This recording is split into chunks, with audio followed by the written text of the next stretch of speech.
Hi, y'all.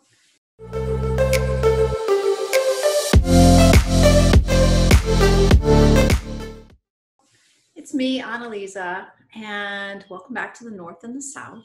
And I thought to myself that today I would make a little bit of a video about myself, just to tell you a little bit about myself, since I didn't get a chance to do that in earlier videos. It's a Thursday and it's raining, thunderstorm, amazingly, and I've got buckets outside collecting Thor's stormwater. So I'm really excited. It seems like the perfect day to have a magical conversation about the origins of Annalisa Yarnsaksa. But first I want to say, being visible is tough, y'all. Standing forward and making these videos has really been a challenge and made me curious about myself, and also presented such a challenge in understanding how it feels to be seen. And after so many years of being a very safe witch, coming out and being a very visible witch has certainly caused me no shortage of growth opportunities. Is that what we're going to call them? So anyway, I just wanted to name that before I get started on telling you a little bit about me and my background, just to let you know that there's no perfection, that this is all just a process, and that even in the moments of excitement and delight, there's also weird pieces of discomfort that come up. The story of Annalisa Yarnsaksa, probably the origin story, begins in the fields behind my house in Colorado, where I grew up, always talking to myself, but really answering the voices and the spirits that were surrounding me. And there were spirits in the plants, there were spirits in the stones, there were spirits in the land, there were ancestors that were showing up for me. And I often thought I was talking to, and specifically, my grandmother, who had died before I was born, but who I now realize was only one of the many voices that were speaking to me and through me. Now, fast forward a little bit to a life of walking a tightrope between being a mystic and a nurse. So I've been in medical environments for 20 years almost, and at the same time was living a more private life of studying with elders and reading and working magic quietly and on the side. Certainly not in a public persona. I have multiple graduate degrees and a whole host of other things.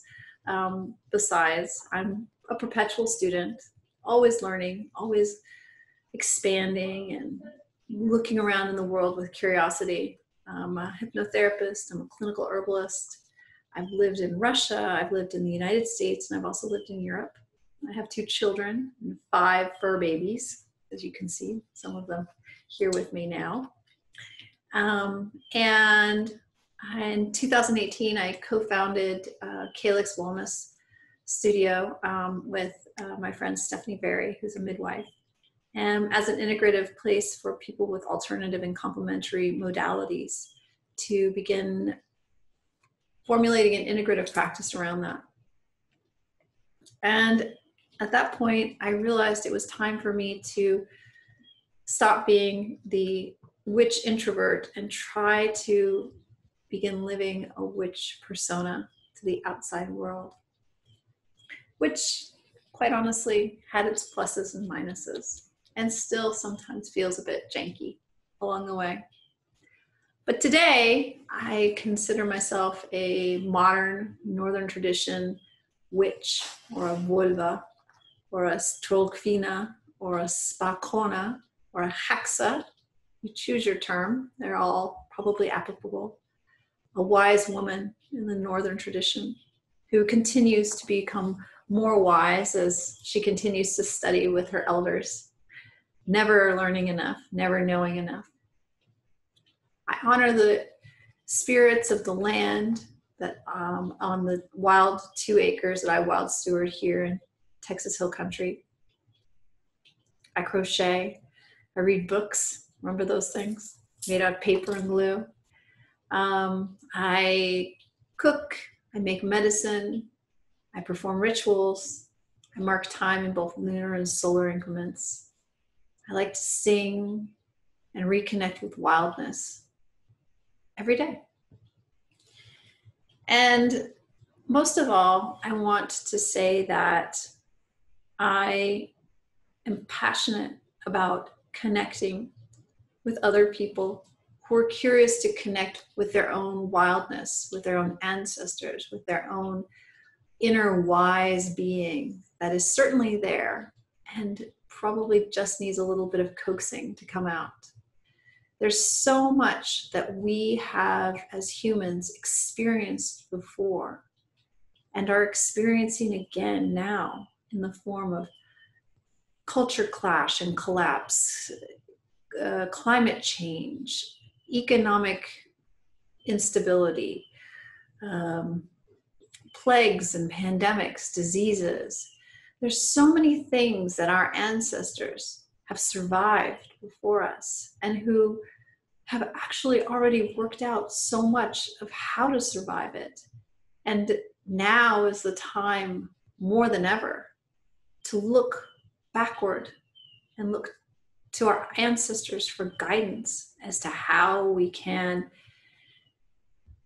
persevere, find resilience, and continue to move forward in this world with an eye for the change for the good.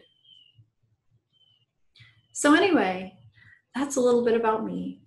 I hope that you are healthy and well and happy and content, and that this video, whenever it reaches you, sends you all of those blessings, plus my own deep, personal, wild gratitude for coming along with me on this journey for the North and the South.